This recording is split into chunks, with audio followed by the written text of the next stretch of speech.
Good morning, dear pupils and students. I'm glad to greet you at our English lesson.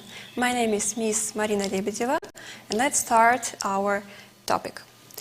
My topic for today is grammar, and we will discuss passive voice. Maybe for some of you it will be a revision, maybe for other students it will be like a new topic and you will get something new. That's why please take something in order to fix your information and to remember everything that is necessary for you. Well, this is our plan for today. We're going to discuss general information about passive voice. I will show you some examples of passive voice, some sentences, then I will show you cases of usage, of course, and we will discuss how should you transform active voice into passive and, in reverse situation, passive into active. Okay, as you have already noticed, I start my grammar explanation from a scientific definition. Passive voice is a type of a clause or sentence. Here clause and sentence are approximately in a similar meaning, where an action or object of a sentence is emphasized rather than its subject. What does it mean? It means we have some changing, so instead of subject, we emphasize object. How can it be? In our simple words, you may see at this sentence, at this definition, the subject receives the action of the verb, but not perform. Well, now please look at some examples. The first example is like, the cat ate the fish. So, the cat is subject, ate is a verb, and the fish is object. Actually, we cannot exclude object from this sentence, because we will lose the meaning of this sentence. But in the second example, the first one was in active voice. The second example is in passive. Look, the fish was eaten, and by the cat, I fixed in brackets. Why I fixed this word combination in brackets? Because we may exclude this part of the sentence from our sentence, and we will not lose the meaning of our idea. So the fish was eaten, and it's clear that there is no fish anymore. So if it is necessary, you may add this part, I mean by the cat. If it is not necessary, you will just exclude. And what about name? So fish is a subject here. In the first sentence, fish was object, now it is subject. Because fish receives, takes action. Was eaten is a verb, the same situation, and cat. Now here cat is an agent. So the action was done by agent. Now please look at these four cases of using passive voice. We have some particular situation. Subject is unknown or obvious or not important. Or, next one, to shift focus on subject, the next one is sentence variety, and the next one is flowing. We will discuss each of them right now. Some of them are simple and will show how to use passive voice in general, but others are really important for you, and especially if you will pass your IELTS or TOEFL examinations. So, subject is unknown, obvious, or not important. Look at these three sentences which I fixed under this topic. The village was vandalized. Actually, it was vandalized by vandals. We shouldn't mention this fact because it's clear, it's obvious fact. That's why we may exclude it from our sentence, like in the previous one, I fixed by the cat in brackets. The next one, the flowers were delivered on time. It is clear that flowers were delivered by some agency, and of course, it's possible also to exclude this part of the sentence. The next one, the roads were fixed quickly. Here we may see some fact of fixed roads, and there is no necessity to mention who fixed that roads.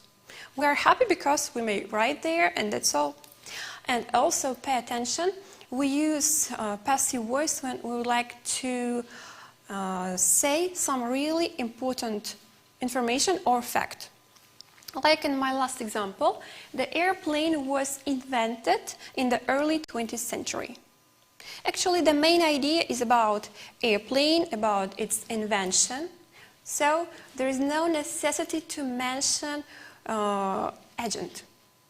If you will mention agent, it will be not bad. It will be not a mistaken speech, but you may exclude it also. So, next one is sentence variety. I wanted to say by this point that if you will use just only active voice in your speech, like in the first example, please look, he did homework, then he cooked lunch, after that he did work. It's boring a little bit.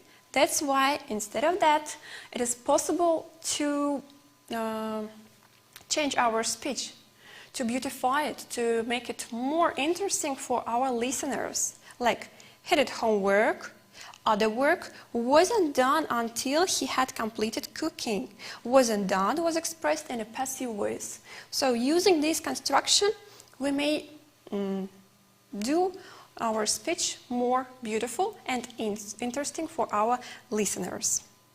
It's about sentence variety. And now, as I promised, so we will talk about passive voice. I will compare with active voice. You will see how should you change your sentence from active into passive. Actually, passive voice is not a new tense. You may use this form, pay attention, form, not tense, when you need it. But the situation, the cases of usage, I mean tenses, will stay the same. The criteria will stay the same. For example, now we'll talk about group of indefinite tenses. So present indefinite, past, future. And we use indefinite when we talk about something that happens regularly, about our daily actions, about routine, or about something that happened only once, just in general. So this nuance is actual for active and for passive, for both of them. Well, the construction which I highlighted with a blue color, like a verb or verb with ending s, you know this, of course. Sometimes I will talk about active voice too in order to refresh in your mind, especially during making such kind of comparing process. And in passive voice, you should use auxiliary verb to be. So am is are plus third verb. Then we may create such kind of sentences. They build houses. Just the usual action, or usually houses are built 8 months. So here you may see passive voice. So now past indefinite. In past indefinite, the same situation. Action happened in the past only once, or maybe it was action that happened for several times. Look, construction for active, you know this. For regular verbs, it is ending ed. For irregular verbs, it is verb to the second column of a regular verb. And for passive voice, it is auxiliary instead of am is are in present form, was were in a past form, plus verb 3. Actually, verb 3 in passive voice will be used in all the tenses and in all the cases. Well, examples. They built house a year ago. It is in active voice, and now in passive. This house was built a year ago. Approximately the same meaning, but different ways of expressing our information. What about future? Future, it will be in our plans, in our future life. We have some ideas about future. Well, in active, it is auxiliary will or shall. plus the verb, and in passive it is will plus be.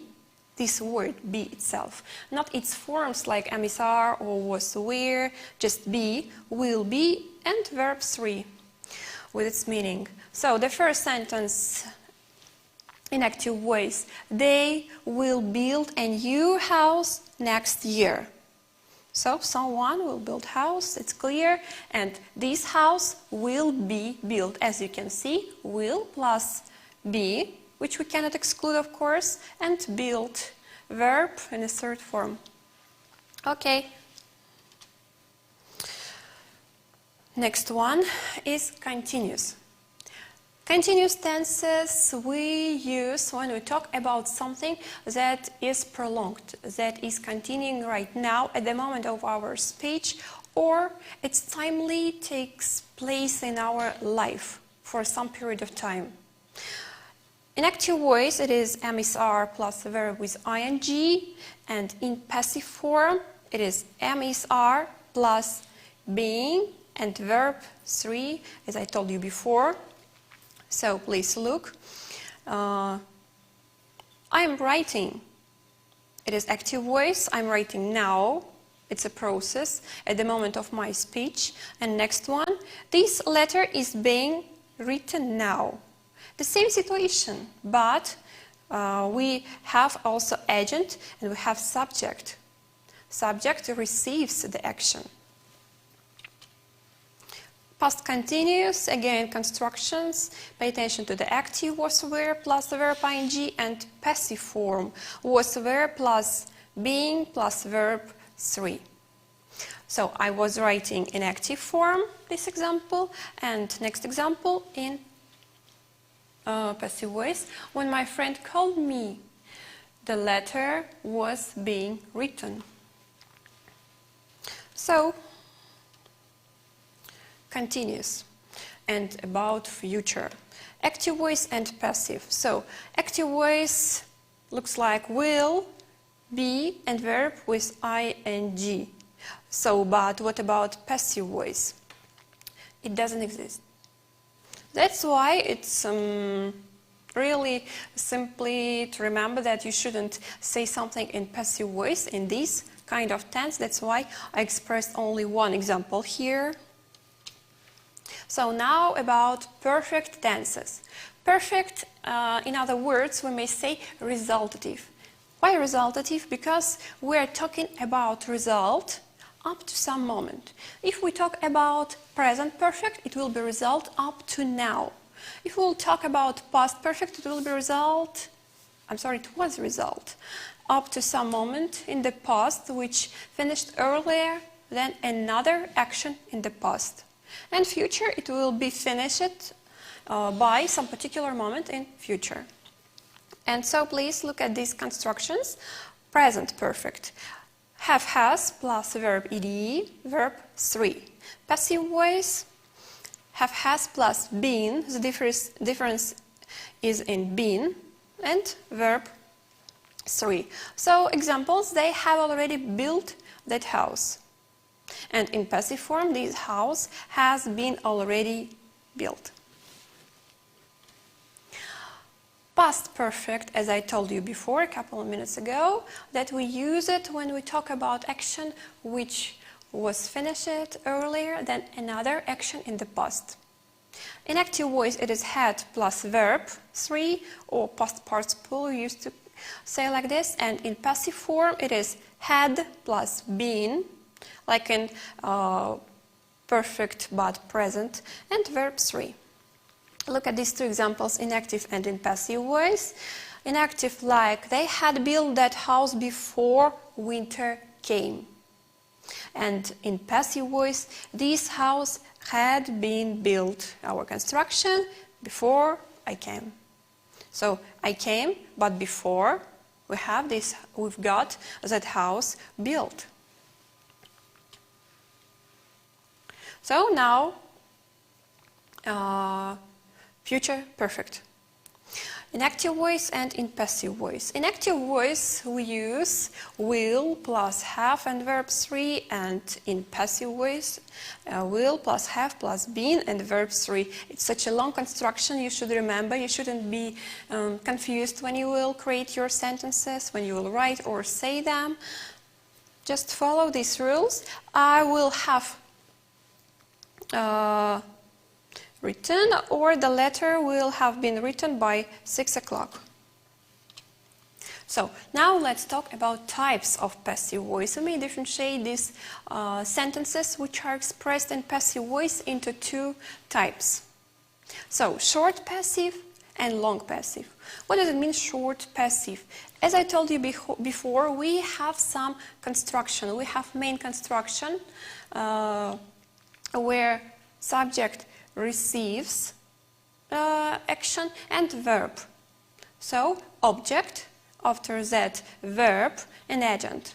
Object is becoming a subject. So, and long passive. Let's look at some examples and it will be easier for you to understand some details about these. Short passive. Look at some rules that I fixed on my slide. Type of construction where subject or the performer is not known. For example, a mistake is made. So, we didn't mention who did that mistake, but we may show the fact, the main ideas that we would like to bring to our listener, and that's all. It's enough. In this situation, in this kind of sentence, it's enough. Next one, detail, I mean. There is no subject or the subject is unknown. It may be such kind of situations why we didn't use the subject, because we don't know. And there is no necessity to mention. If you don't know the person who did that, you may use passive voice, because there is no necessity to fix this information at your sentence. Long passive. Type of construction where the object becomes the subject of the sentence. The full version of our sentence would like to show who did that and all the information that is possible. The house was cleaned by Auntie. The house was cleaned is clear, you have some construction, you have some rule, by Auntie. We have preposition by, which is really often used in such kind of topic, passive voice. So, cleaned by Auntie, it's clear that Auntie is our agent. The object, the house, has become the subject, some reversion in our sentence. So, now please pay attention to the function of passive voice. I'd like to say about some nuances that you should know when you use it, because some students may ask, why should we use this kind of rule? Why should we fix our sentences in passive voice? Actually, if you would like to say a lot of things, or you would like to write them, no matter, you may mention something several times. In order not to make your speech or text boring, as I told you before, you may use passive voice, because you will change the structure and it will be something unusual and something interesting for you. Well, it is not recommended to use passive voice in our technical writings. What does it mean? It means that if you bought something, for example, computer, and you would like to read how to use it, what should you do? You shouldn't, if you are a creator, if you produce this computer, you shouldn't fix information about this computer in passive voice, because you will make your text more difficult here. But in such kind of text, you should just only express your main details, and that's all. So it makes the text lengthy, slow to read, or ambiguous. passive voice, and again functions of passive voice, but we have situations where it is recommended to use this form of the verb, this form of the sentence. It is very common in literature. We know that some writers prefer to fix their sentences in a wonderful way to beautify their text, their writings. That's why you may find out a lot of books and sentences in that books in passive voice. Lab reports, laboratory reports. So you should fix such kind of reports in passive voice because this information was gathered and was based on some research which was made by some people. So you didn't do this, you may just represented the work of some laboratory workers. And scientific writings, so it is also the same with the lab reports because we have some facts, some discoveries, researches that were made by some people, and it's also possible to use passive voice. And the third criteria of function of passive voice is very helpful to avoid taking responsibility of the action. What does it mean? If you don't want to take a responsibility, if you would like only emphasize the action, you may use passive because all the attention will be attracted by the verb and by the subject which was reversed from the object. And the second case, it is also useful when a writer wants to shift focus from the subject to an action. If you'd like to change the significance of the words in your sentence, it is also possible to use passive voice. So, for today, I'd like to finish my lesson. So please fix this information for yourself. It was very useful information because, as you know, passive voice, it is really spread topic. And you will have a lot of examinations, you will have a lot of control works, tests, and they will be connected with passive voice. That's why you may be given with a task to reverse from active into passive, to reverse passive into active. Please be attentive while you will do some work, some tests or problems. So have a good day, have a good weekend, stay at home, see you.